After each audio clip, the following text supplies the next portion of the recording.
Pops Van Marmalade, and you're watching the Comics-Related Madness Network. Uh-huh. So come get some. CromCon. CromCon.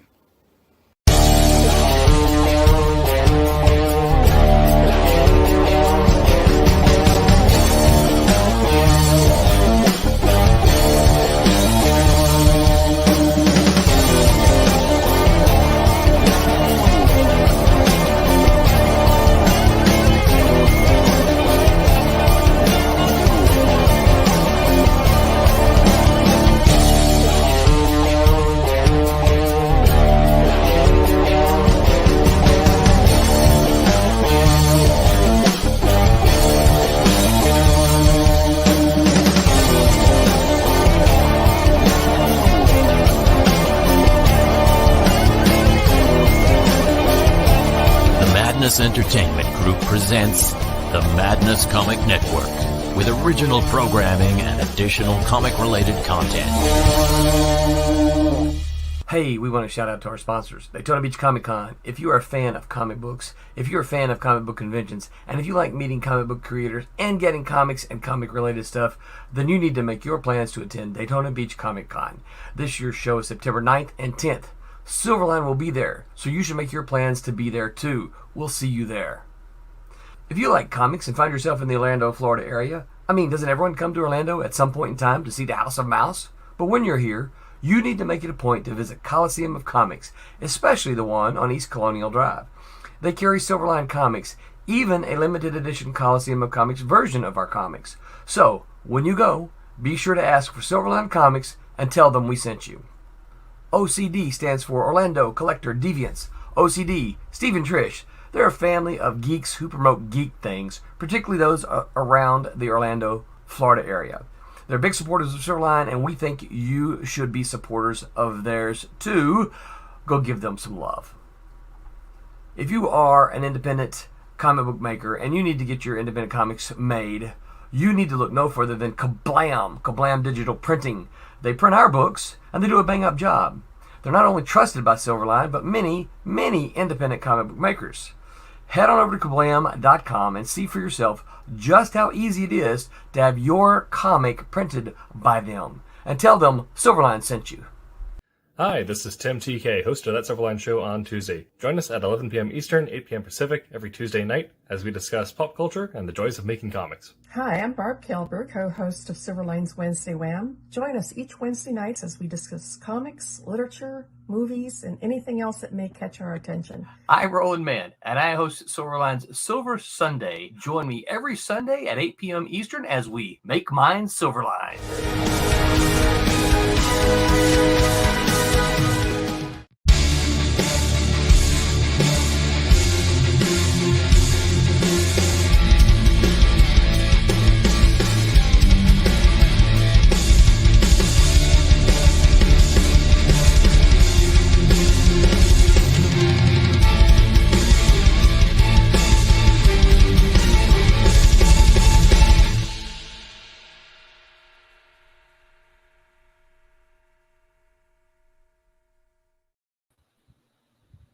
I was waiting for the bumper to go again.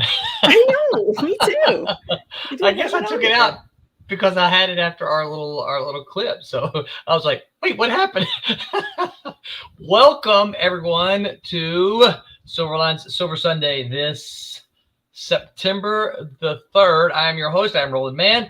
I am joined by Wednesday Wham's co-host, Miss Barb Kalberg. Hey, Barb, what's up? Everything's good. Everything's hot. It's like 100 degrees here in Wisconsin. Hey, it's supposed to get down to, Alexa, what's the temperature tonight? Overnight, you can look for partly cloudy skies. The temperature is around 67 degrees Fahrenheit. Could you hear? Sleeping weather. I know, right? Well, BJ told me about this yesterday, and I'm like, She said, no, it's getting down into the 60s. I went, We It's consider sure the enough. 50s to be good sleeping weather up here, though. Well, yeah, but we're in Florida, so when she said, I just thought it was going to be, when she said 60s, I thought, well, 69, that's what it's going to be. But no, it's 66. We're getting down to 67. We're actually talking about Ooh, opening the jacket time in windows. Florida. I know, right? But look, it's coat time for some of these people. So, yeah. We're still running around in shorts and flip-flops when it's 67 degrees up here. Yeah.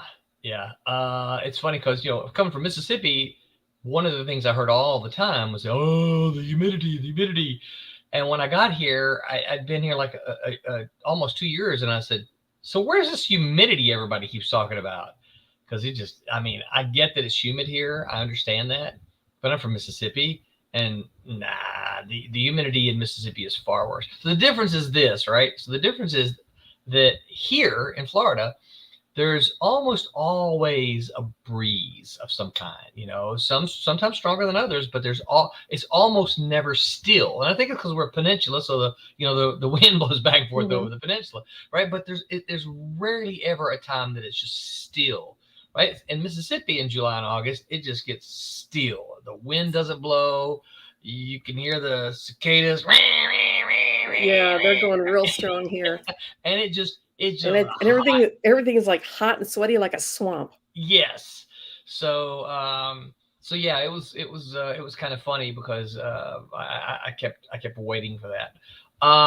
We do have another video. We're going to play another 30-second video. So a lot of you guys probably know our streams are part of a network. We're part of the Comic Madness Network.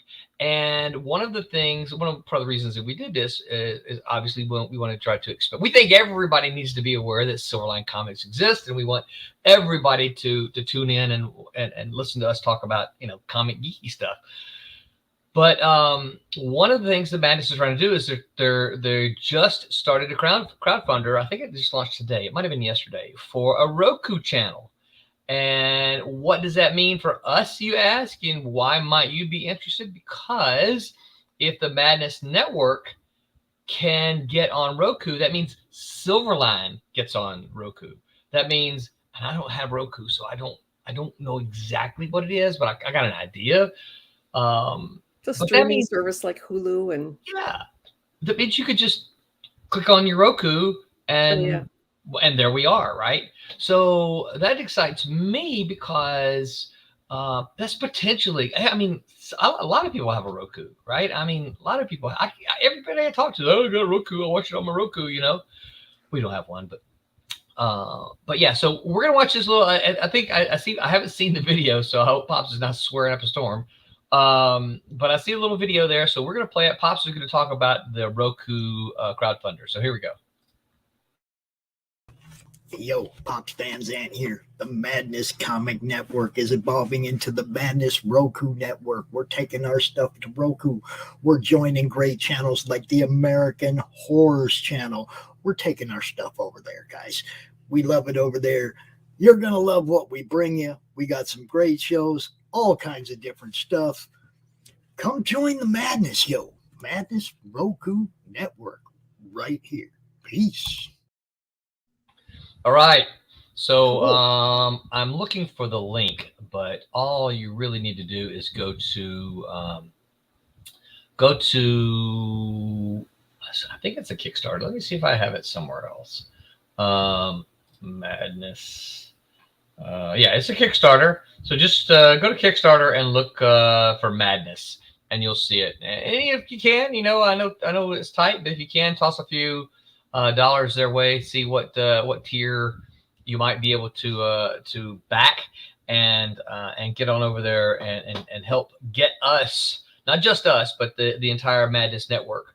And it's all about comics. It's all about comics and geeky stuff. So go take a peek at that. Go to Kickstarter and then look for Madness, and you will find the Madness Roku platform Kickstarter. So, got a couple comments here. Vic says, "Is Mike Belcher behind the mask thing?" No, Mike might be the man in the mask though, but no, he's not behind this. You know what? I try to get Mike on frequently, and I just saw him this past weekend at Pikeville, I didn't. I should have ridden him a little bit harder, but I didn't. But Mike would be great to get on these streams, and I have asked him multiple times. So Vic, if you think about it, drop him a line and say, "Hey, dude, you should be on the streams." I agree. Yeah. Vic says, "I know about the merrier. heat day." I absolutely agree. Vic's been doing weeding, and I hate the sun. He says, "Yeah, weeding is a young man's job, Vic. You ought to do it. You should play the lunch hour censorship clip. It's horrible." I think I'll pass that. Oven says, "Hello, Silverline family. What is up, Oven? It is good to see you, sir. Pop up." Oven, I know it's a long way from you, but if you caught the intro, you know that Daytona Beach is next weekend. So love to see you make it out there. The locals will be there as usual, but the new one this year will be Rob Davis. So be sure you bring your Twilight Grims. Speaking of which, as we do, and Divinity, I didn't get a chance to finish them all, but because we always do some Daytona Beach specials. This year we're going to have the Twilight Grim with the Daytona Beach special. This is a limited run. You can see it's a little bit different from the printing. We're going to, and we haven't done it yet, but we're going to number these. So there's 20 of them here. So there'll be a limited number. For those of you who like the variants and like the special editions, come on out and get your copy of this special Daytona Beach Comic Convention. Bring your comics to have him sign. Rob did he did Divinity in the Christmas special, right? Mm-hmm. He did Divinity in the Christmas special, and of course he's done a host of covers. I was talking to BJ yesterday, and we're like, we really need to come up with some kind of checklist of all. And so hopefully we'll be able to come up with some kind of checklist that says, Barb did these issues and that, and inked this. I've got a bunch of covers. So many covers. Yeah. So we don't have that. We don't have that checklist, but that's something we probably ought to do. So. I'm looking forward to Daytona Beach. He's only going to do one of the buildings this time. He's going to do the big one, so he's closing down the small building that was just across the walkway from it.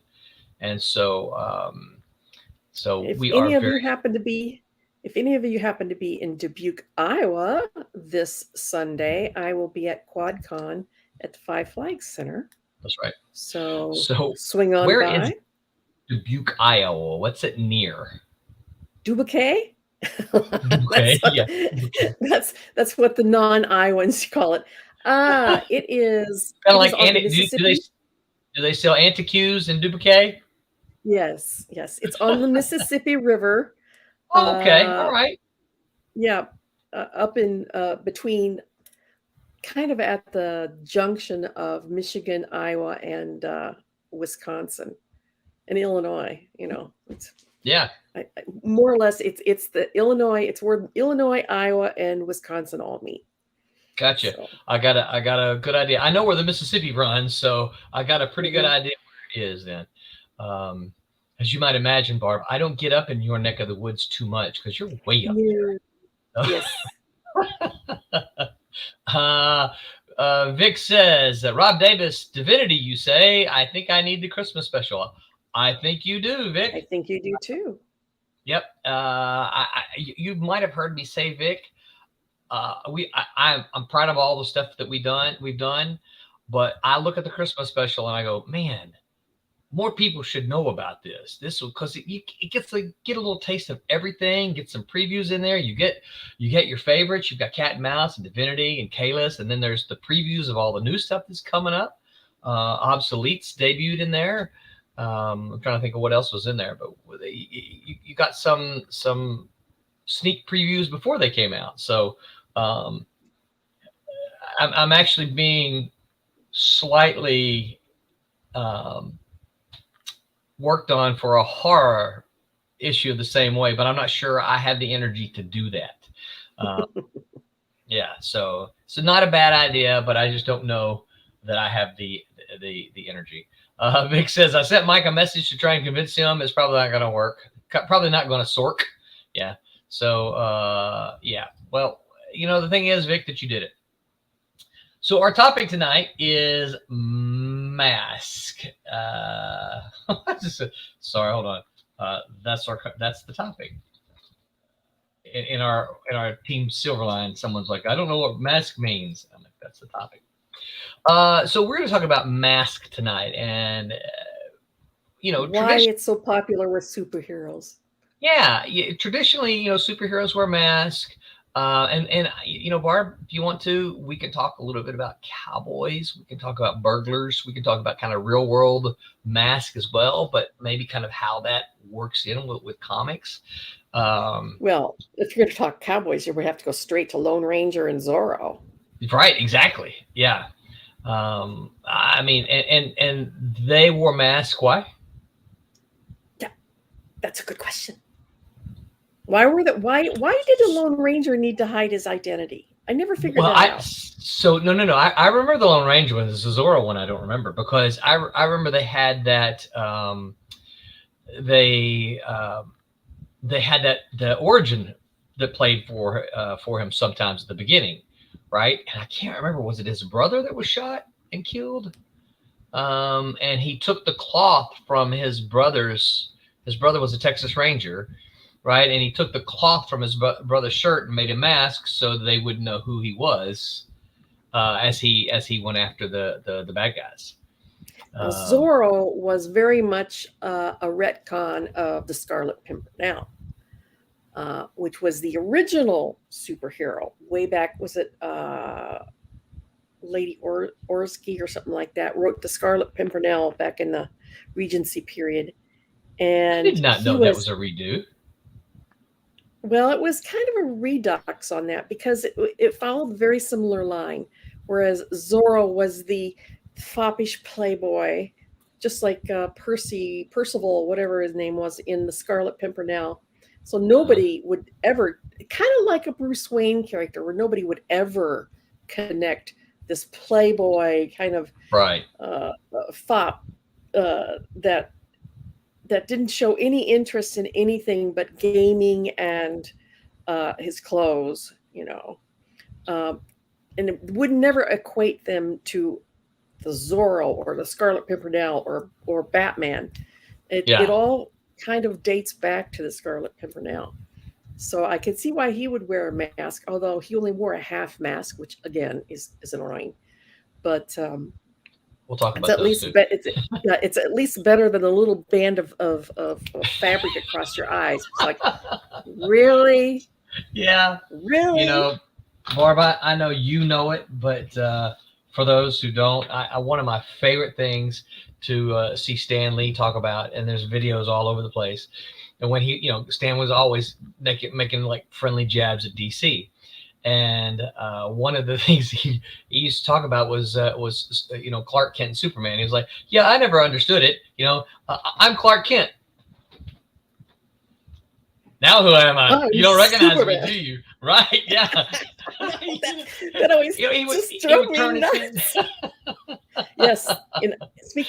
As far as masks go, the glasses were a mask for Clark Kent. And never got me. Well, and it's funny because understood that. The Superman apologist. I'm not a Superman hater. I'm just not a big fan. But the Superman apologists are always, well, it was more than that. He slouched, and he did something different with his hair, and he changed his voice. I'm like, yeah, that makes all the difference in the world. Of course, you would never recognize him. It's like, yeah. But I think it would seem to me, at the core, the reason for the mask is to protect the identity, right? Mm-hmm. I mean, why does a burglar wear a mask? Well, yeah, but we see the old movie type burglars where they have the little strip of cloth across their eyes, and that's just ridiculous as well. Now we see them wearing the pullover. The ski mask thing. Ski mask, they're called something else, but it's funny. So Vic says, distinguish them from everyone else on the black and white TV. So Vic, the funny thing about it is the black and white TV. One of the things that, if you'll notice in those old westerns, if assuming you watch them, is the way they distinguished the good and the bad guys was simply the color of the hat. And it was because of the black and white TV. The good guys always wore the light colored hats. The bad guys always wore the dark hats, right? So you got the white hats and the black hats. And that's how you could tell who was good and who was bad, is based on the color of their hat. Very much so. Yeah. Roland, to talk about Switchblade. He just wore a do-rag with holes in it at the beginning. Hey, look.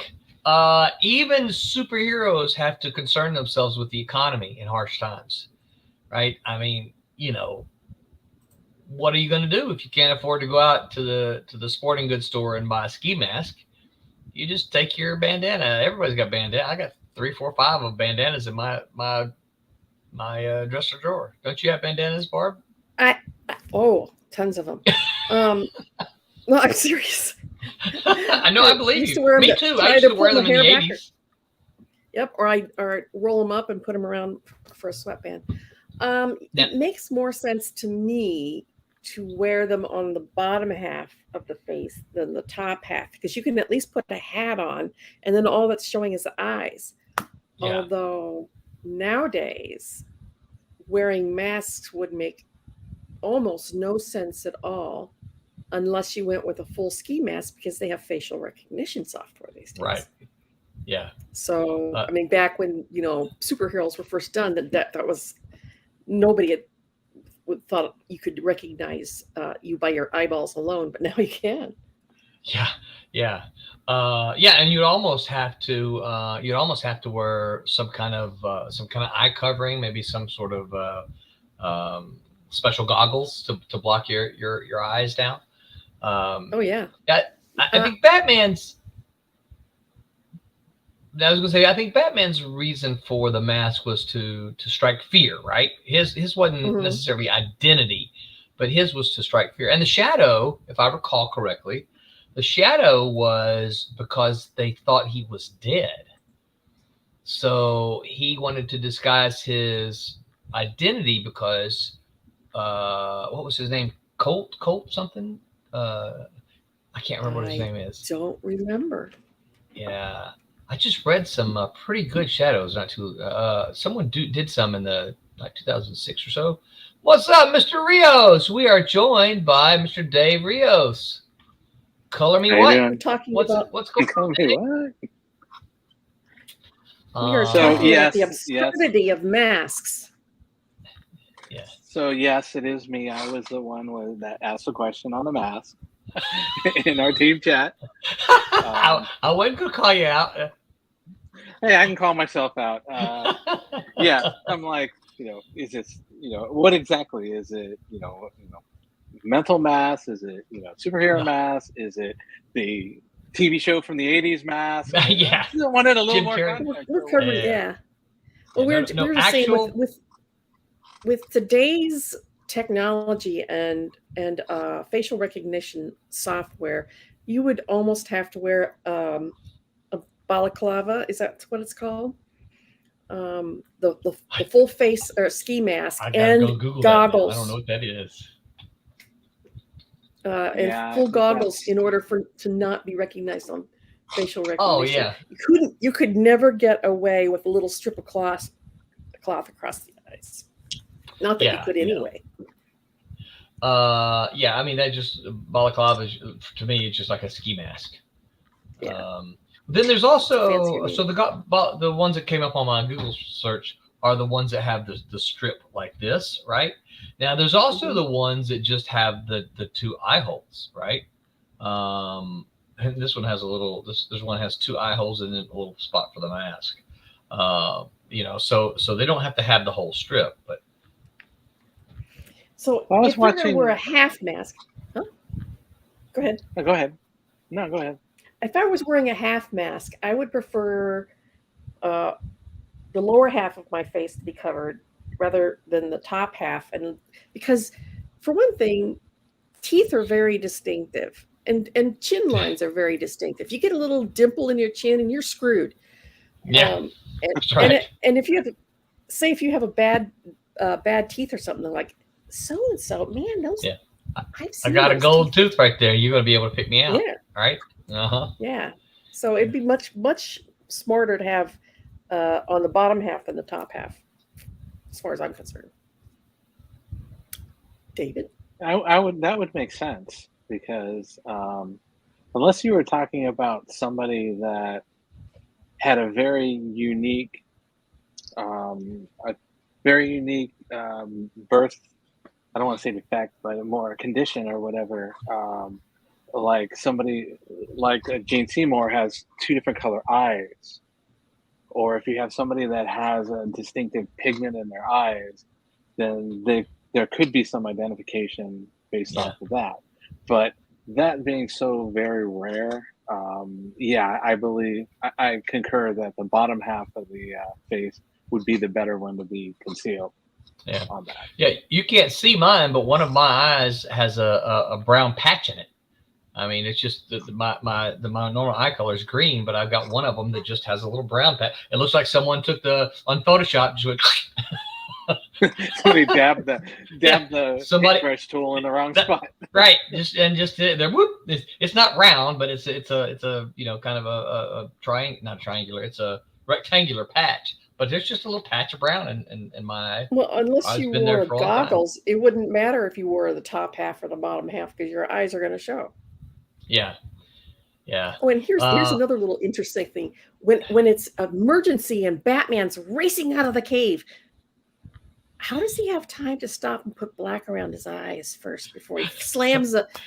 He does it while he's sliding down the pole. Yeah, he's sliding down the pole with his mascara. Yeah. I gotta put my makeup on first.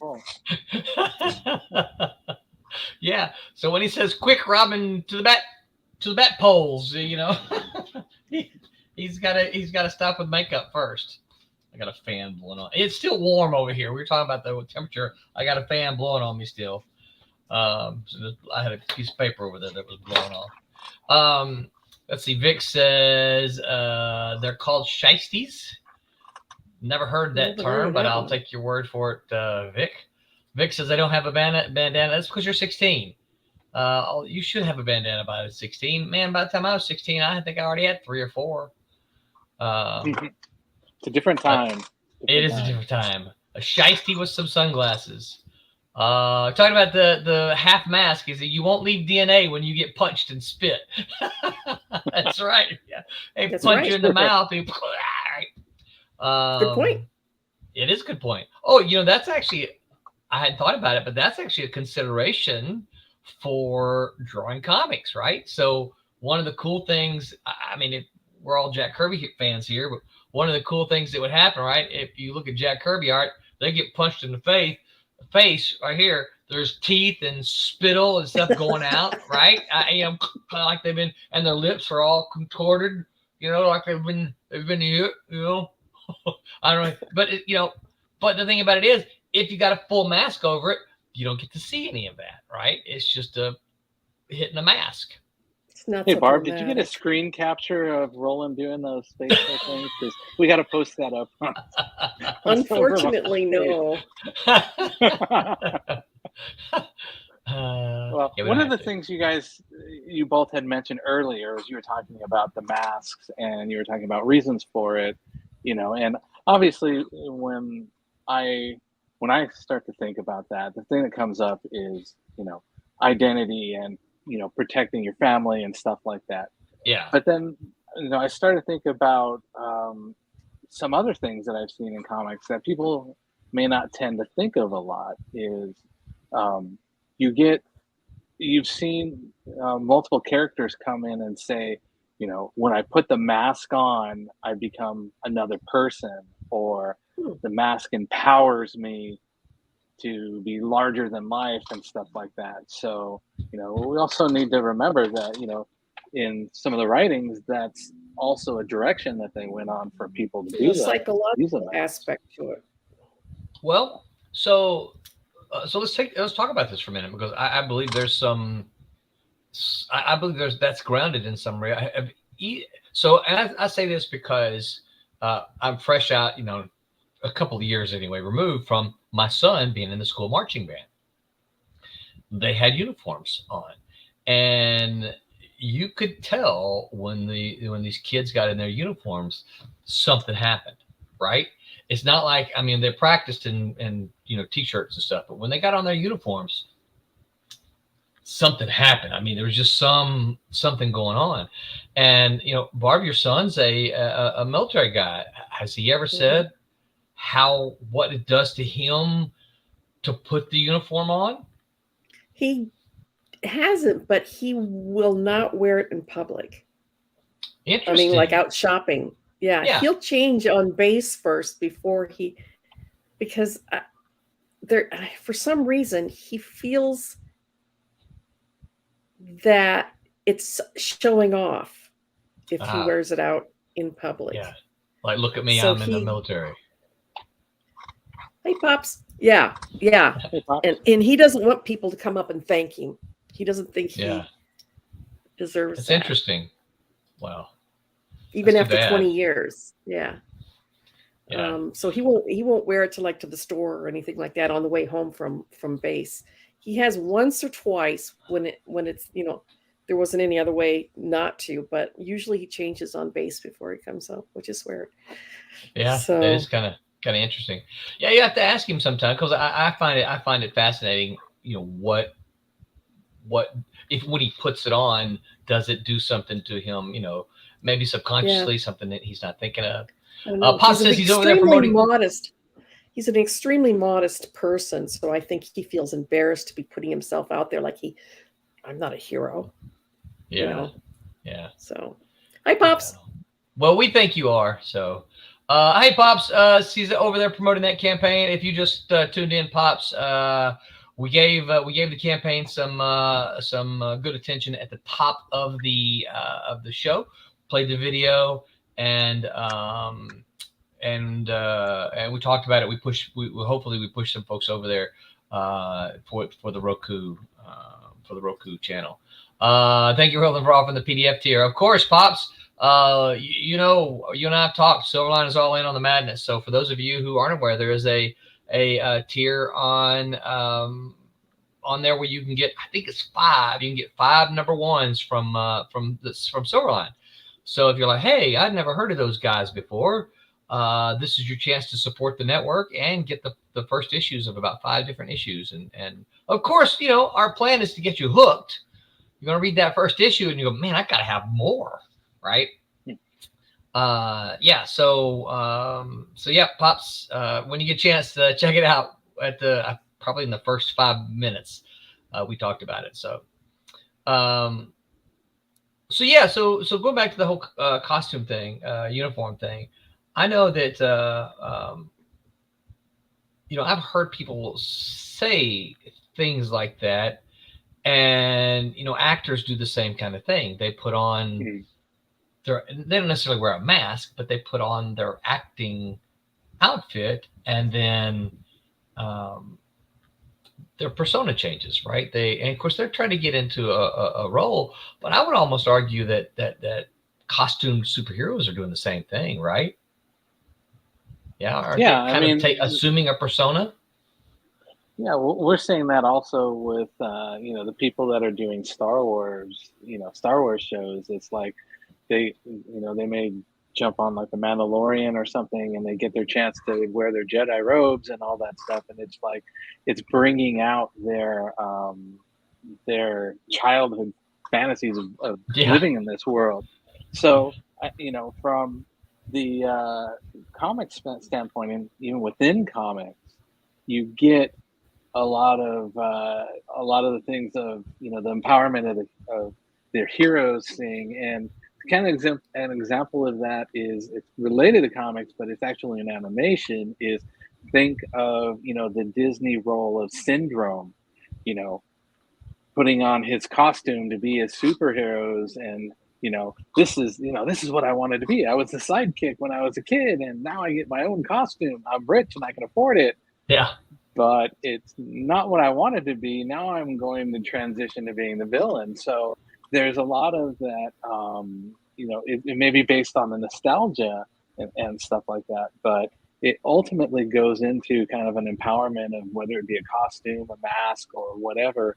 And, you know, in comics, you also get a lot of reoccurring characters that, you know, maybe the second iteration of it, like, you know, Jack-o'-lantern 2 or something like that, or, you know, it may be something where the father was a superhero and then the kid grows up and he puts on the same mask and becomes the second version of that that superhero or that sidekick superhero or whatever. So he gets that empowerment as well. Yeah. So, and it could be daughter, son, any of that. Here's a dichotomy for that, is that I never understood why Captain America wore a mask. He's Steve Rogers. Everybody knows he's Steve Rogers. And he's Captain America with or without the mask, because he acts the same. So why are you with what's up with the mask? Why did he even bother with the mask? Except though, the original, everybody didn't know he was Steve Rogers. Feathers were feared. Because he used to have his secret identity. He used to have, you know, I mean, certain people, probably more people knew who he was than any of the others, right? But he still had a secret identity. He was still Steve Rogers. The Avengers knew who he was. You know, they pulled him out of the eye. I'm talking comic books, right? From the original story. You know, they pulled him out of the ice. But this, you know, that's not the TV. The movies changed. They alluded to it, but they changed kind of the way it was done. So well, even some of the comics do that. They allude to the fact that, you know, he was a comic book hero. Yeah. That he was a comic book hero in the comics. Yeah. You know, because he was Captain America, Steve Rogers, you know, and he has a. So everybody knew. Why does he wear a mask then? I don't know. See, I don't know. I mean, I can understand like Tony Stark wearing a mask because everybody knows who Tony Stark is, and they know he's Iron Man, at least in the last, you know, couple of decades. But he wears it for protection because he's flying around. You know, it's like wearing a motorcycle helmet. But well, so again, this is and part of my whole mask thing comes up because of the movies. Because again, thinking back to the original comic books, they didn't know that Tony Stark was Iron Man. In fact, Iron Man was Iron Man was Tony Stark's bodyguard.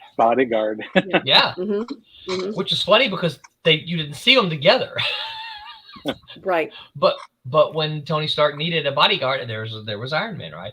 And you know, Thor actually, when in the comic books, he used to have to take his staff and pound it on the ground as Donald Blake, and Donald Blake then transformed into Thor, right? He had this big Shazam kind of moment. He, you know, would pound his walking stick because he was lame, right? I don't remember exactly what was wrong with him, but I remember in the comic books he was lame of some sort. He'd take that walking stick, pound it in. The walking stick would turn into his hammer, and he would turn into Thor. I still remember a sequence around the late issue 140s or 150s, something around there, when Captain America was in the hospital, and the Avengers were fighting against the bad guys, but they were leaving someone posted to watch in the hospital room, right?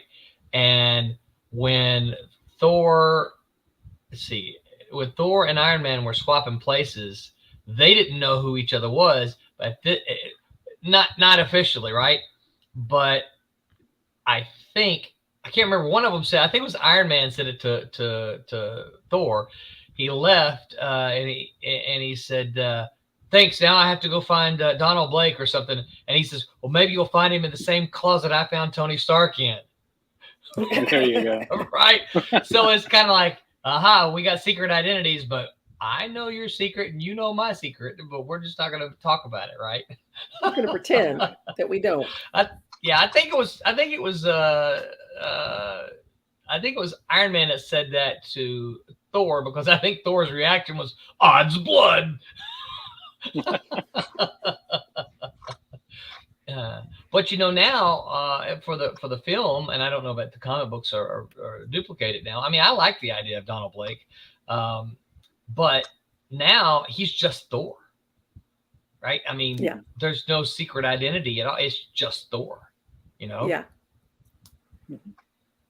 And part of the original story was still similar to the movies in that he found disfavor with Odin.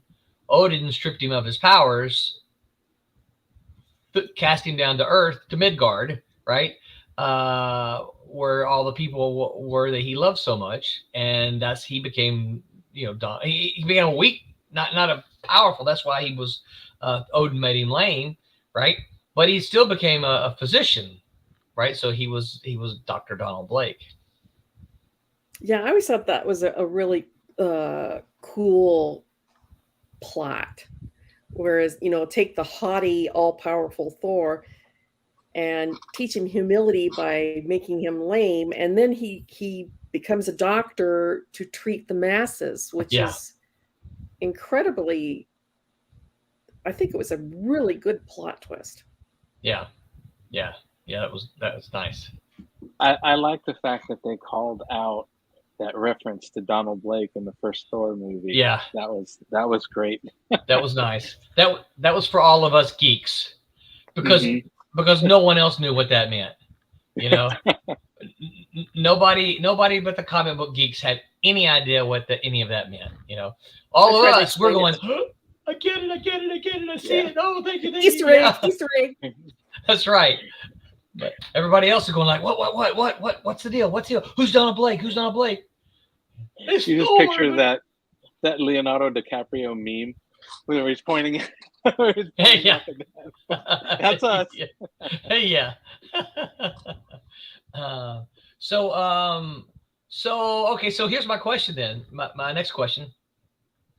Do you think that in today's comics, in the comics that we make, and even say Marvel and DC, do you think masks should be done away with? Are they still useful? Do they still play a role in superheroes, or should we just unmask them all? I think so. I think they should stay. I think they add a certain dimension. I mean, if everybody was all out there, then that I think there would just be too many similarities between the characters. I think that having some people unmasked, some people masked, just gives another dimension. And I think if you made everybody unmasked, I think you would lose a lot of those options and individualism of the different characters. Look at Spider-Man. He's a minor. Yeah. If he was unmasked, his life would be unbearable. Right. Not only that, he'd be grounded all the time. He would be grounded all the time. Yeah. Like plus, Vic. you also gotta plus you also gotta think about there's a lot of creative storytelling that can be done with who is the person behind the mask. Not even the reader knows who the person behind the mask is. And then, maybe, 2 issues, 3 issues in, now it's revealed that it turns out to the janitor, who seems to be in almost every single shot, is actually the hero that's been saving everybody. Hey, didn't expect that. I expected the guy they'd lead me to, which is the master of the football team, being, so Hong Kong Phooey. That aspect of it. Right. Remember Hong Kong Phooey? Mm-hmm. Yeah. He was a janitor. That was Scatman Crothers, correct? Yeah, absolutely. Yeah. Vic says, who's Donald Blake? I'm pretty sure Vic is kidding on that one. I'm extremely biased because I love Mask in terms of character designs and having the secret identities. Yeah, and I think that's something. I think there's something to be said about that. Is that Mask, a lot of this is part of many of the characters is part of their personas. Roland, that was a low blow. Sorry, Vic. Vic, you say Spider-Man is 26, but Miles Morales isn't. Well, and it depends on which comic. Right. Yeah. So or movie. Peter Parker didn't start off 26. He started off probably No. 16 because he was Yeah. still in high school. And Yeah. that and, was before. and that's the way it is in the movies right now. The MCU, he's a teenager, but he eventually he grew up in the comics. But Miles Morales is still a teenager. Yeah. So you would really almost have to have a mask on in that case. And I mean, if we're talking modern aesthetic, I can see most heroes probably wearing a mask because in this crazy world that we live in now, if you were unmasked, the first thing that the bad guys would do would go for your family. Yeah. I mean, and I think, I mean, just look at all the doxing that that's happened the last several years. Just finding out who people are on videos, and imagine if this were some kind of supers involved. Yeah, that would absolutely go. They'd find out who you were, then they'd go for your family. Yep, or be on your doorstep or whatever. I mean, I have had one fan show up on my doorstep coming from New York and showed up on my doorstep in Wisconsin, and that was freaky enough. I can't even imagine, if you had tons of people showing up all the time on your doorstep if they knew who you were. That would be wild. Yeah. Wow. So what did you do, Barb? Just played it cool. I knew them from previous conventions, so I visited with them for a while. And then it's like, sorry, but I can't put you up. You're on your own. Oh no! And they left to stay with you. I think so. Oh my goodness! So. Wow. Yeah, it's been so many years ago. I can't remember everything now, but yeah, it was a she.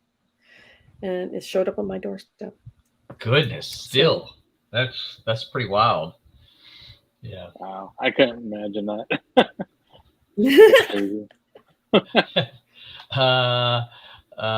Vic says, "Nah, Barb, I would have grabbed a strap." Sure what that means? Grabbed a strap. I don't know. But we do know that Barb is capable of stabbing, so. Yes. that is a true story. So I'm pretty sure Miles is 18 as well. So I Googled it, and Miles is a 17-year-old. So he says a strap is a gun. Oh, I got a shotgun. Some of that 16-year-old slang talk. Yeah. I got a shotgun, but it's stripped down and torn down and locked because I have grandkids. Oh, okay. I was going to say, what happened? I inherited it, so it's completely, got the bolt out and locks it through it and everything like that. Yeah. It's not loaded or anything.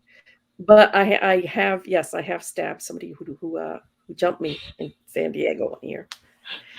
So. Dave, I encourage you to go. I encourage you to go back and find that episode. Just Pete's reaction. Pete's sitting there drawing like this, right? You did what?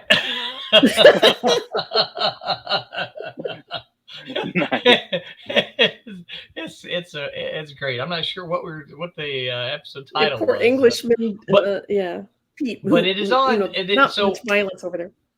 One of the things I like about Twitch is because we're streaming live on Twitch right now as well. But one of the things I like about Twitch is you can go back in and you can make up to 60-second clips. And so, Dave, if you'll find Silverline on Twitch, you will find that very episode, just a 60-second clip of Barb saying that and Pete's reaction. Nice. So, okay. Yeah. All right, so go ahead. Well, another thing I was thinking of, as far as a reason for masks and all that is, if we think of Daredevil, for example, I think one of the benefits of him wearing a mask is if they knew that he was Matt Murdock, then whoever his villain would know that he's blind and would probably exploit that part. Right. And I think the advantage of having the mask is they don't know who he has, therefore he doesn't know what kind of vulnerabilities that they have. Right. So I think that's another aspect of it as well. Yeah. That's beneficial. Well, yeah, hiding your vulnerabilities, is one of the biggest reasons you would wear a mask, and that doesn't include your personal vulnerabilities, like being blind or whatever like that. But it would include your family, your finances, your place of work. Yeah. You know, it would be cover so much area. So I can see where, wearing a mask in that case. However, if you're like, if you care, or that is your profession, is being a superhero, you don't care about your work, and you don't have any family or something like that, you kind of like the attention, well, sure, to go without. Yeah. Well, I think if you look at somebody like, say, Frank Castle, the Punisher, and of course, I'm not talking about any changes that have gone on in the last several years because I don't know about them, but I'm remembering, original comic book Frank Castle. He had, he put the skull and crossbones on his chest, but he had no reason for a mask because he wanted them to know who he was because he was coming for them, because they had slaughtered his family, and he wanted them. This is who I am. You need to know this is who I am, right? And and what you did to deserve this. Right. Yeah. It's all out on the table. That's right. None of the Fantastic Four ever wore a mask. No, they didn't. You're right. But think too, though. So that's a great. So think too about all the different stories that, like Spider-Man and the Fantastic Four. So the Fantastic Four, they did not wear a mask, and they became celebrities in the Marvel world, right? They were celebrities that they would go out and they would be recognized. Of course, that was one of the jokes always between the Thing and Johnny Storm, was that Johnny Storm, everybody was Johnny Storm, right? Because he was the hot, get it, the hot dude. And the Thing was just this nasty looking monster. But they were their identities were public. They were celebrities. But think about what the villains did to abuse those, right? You just think about their, Dr. Doom. You think about Submariner. They knew exactly who they were. They didn't have any problems finding them. They could go after Baxter Sue. Building. Yeah, the Baxter Building. They that wasn't theirs. I always wondered why it wasn't who was the Baxter? Now that I think about it. Yeah, anybody know that? I don't. Who? Yeah, because they were Richards. Why wasn't it the Richards Building? That's a good question. Isn't it though? This is trivia now that I wish I knew. Who was Baxter? Building? Yeah. Who was Mr. Baxter or Mrs. Baxter?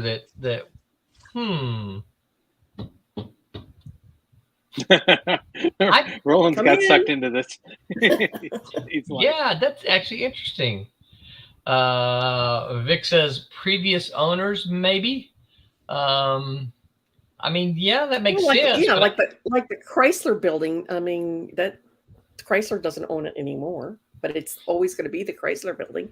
Right. Yeah. Buildings have they're. I'm trying to think of the big one in Atlanta that people always refer to. Well, of course, there is y'all know the Batman Building in Nashville, right? No. It's just all the Tennesseans around. It's just the Batman Building, and that's because the building has two little ears. I'm gonna Google it and see if it comes up. I'll probably have to put Nashville. Batman Building, Nashville. You start typing it in and it comes in. All right, I'm gonna show you pictures of this. All right, I'm gonna share this with you. I don't know anything more about it. We'll find out. Share screen, present. Share screen.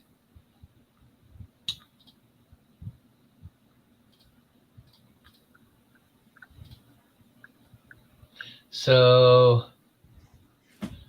it's the AT&T building, I guess. But look, Oh you yeah, see I've it? seen that. Uh-huh. Hold on, let me. I'm Batman. So look at that. It's just. He even has the eyes up in the top. Yeah, it's That just is funny. people just call it the Batman building. Yeah. That's So hilarious. and it is very recognizable.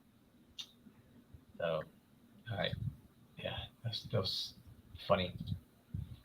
How did we get off on the Batman building? I don't remember. We went Baxter up building. Baxter building. Yeah, Baxter building. Baxter building. So, all right, what time is it? So my next question then,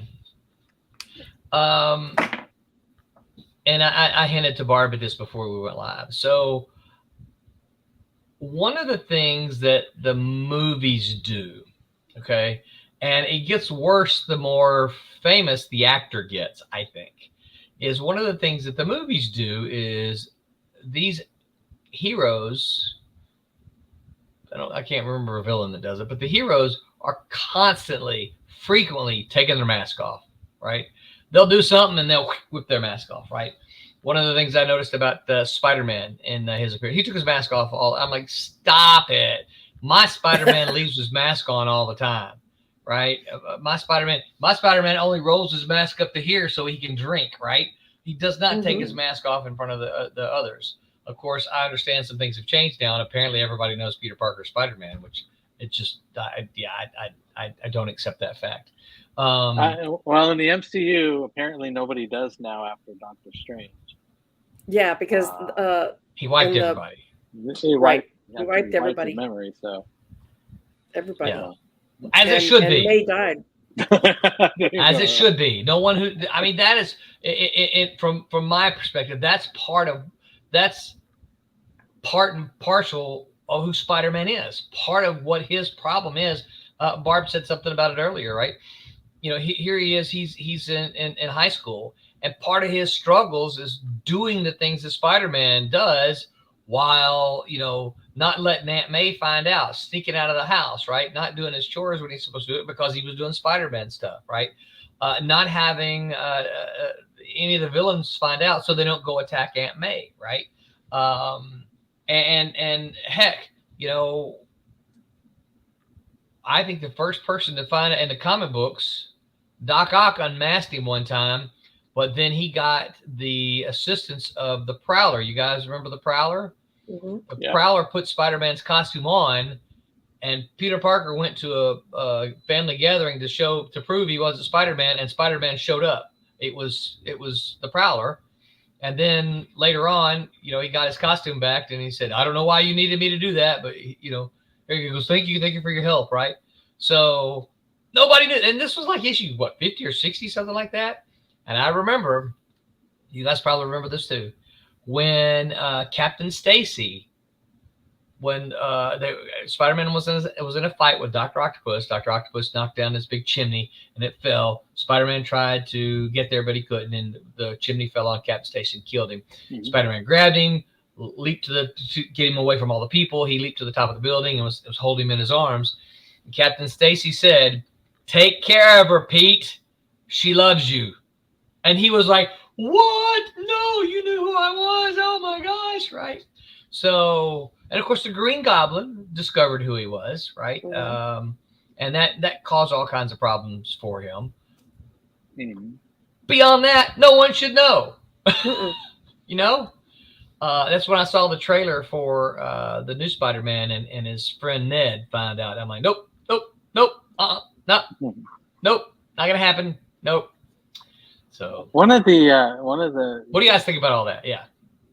One of the great unmasking things just reminded me was one of the great unmasking scenes that I saw was in the Batman Superman animated crossover series with the Joker, where Bruce Wayne had put a tracker on Superman, and then Superman flew home and took off there and put his glasses back on. Put his glasses and on. Then all of a sudden, it's like Batman was on the other building looking straight at there, and he's pretty much like "Gotcha, Clark Kent," and that was just after Superman, when he had arrived. Superman looked over at him, and he's all Bruce Wayne. So Superman cheated to use his X-ray vision to find out who Batman was, and Batman countered by tracking him and watching him when he took off his outfit and became Clark Kent, and let him know because he saw him on the building. And I think Superman said something like "touche" or something like that, in response to it. I think that was one of those things where nobody went to actually unmask themselves, but both the other side cheated and figured it out anyways. I thought that was a great example of. I said one of my pet peeves was both in the comics and the movies, when the villain has the hero on the ropes, he monologues instead of walking over and ripping the mask off. Here's his big chance, and they never do it. Yeah. I'd be over there in a bound, like, oh, me too. You're Peter Parker. I'd be over there. Who is this fool I've been fighting with? Yeah, and they wrap the mask off and go, "Who are you?" I know, right? Who Peter are you? Parker. Who's Peter Parker? Yeah. Yeah, right. Instead, they're busy monologuing. I'm like, you're wasting your time. And you remember in the Tobey Maguire movie when he was fighting with Dr. Octopus, he falls on that train. I can't remember how the mask comes off, but he gets knocked out, and all the people are picking him up and moving him, towards, and they're like, he's just a kid, right? And I always thought that was kind of neat, because they're like, we don't know who this is, but he's just a kid,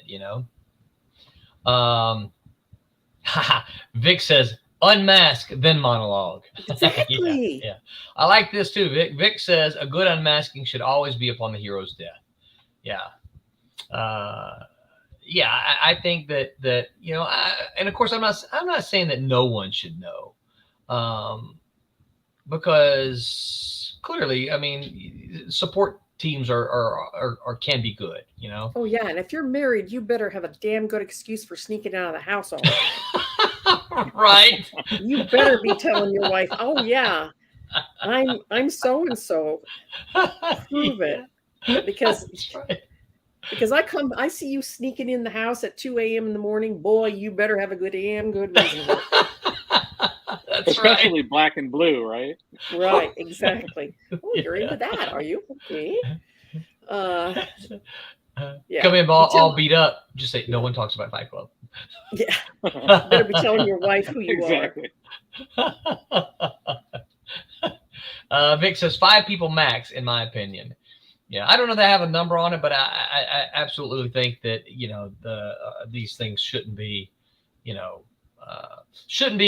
I think, like, and this is one of my biggest problems with so many of the movies, is it just seems like everybody knows, who they are in the films, and I think that's problems. I think that's problems. So we're kind of go ahead. Sorry, that's one of the things that I liked about the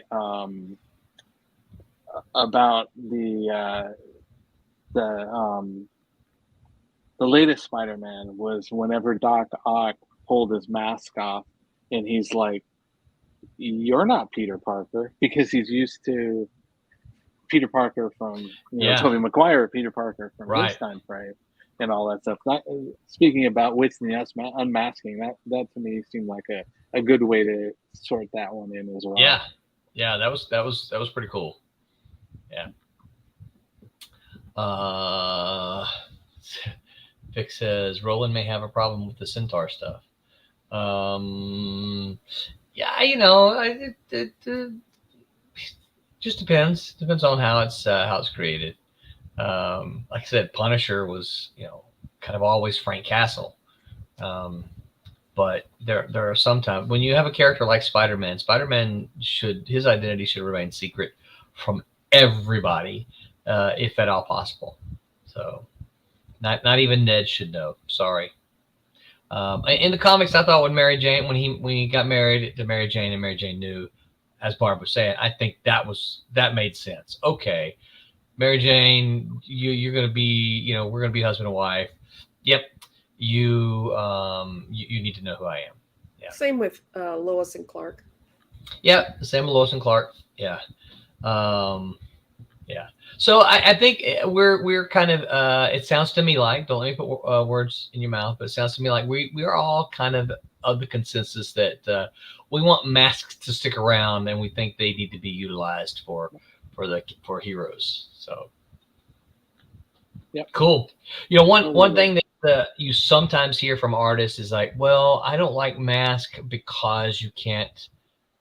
It's harder to to show emotions from the fit. The other thing about it is, I mean, I get that, but there's all different kinds of ways you can do that. Oh man, I never had that problem reading Spider-Man.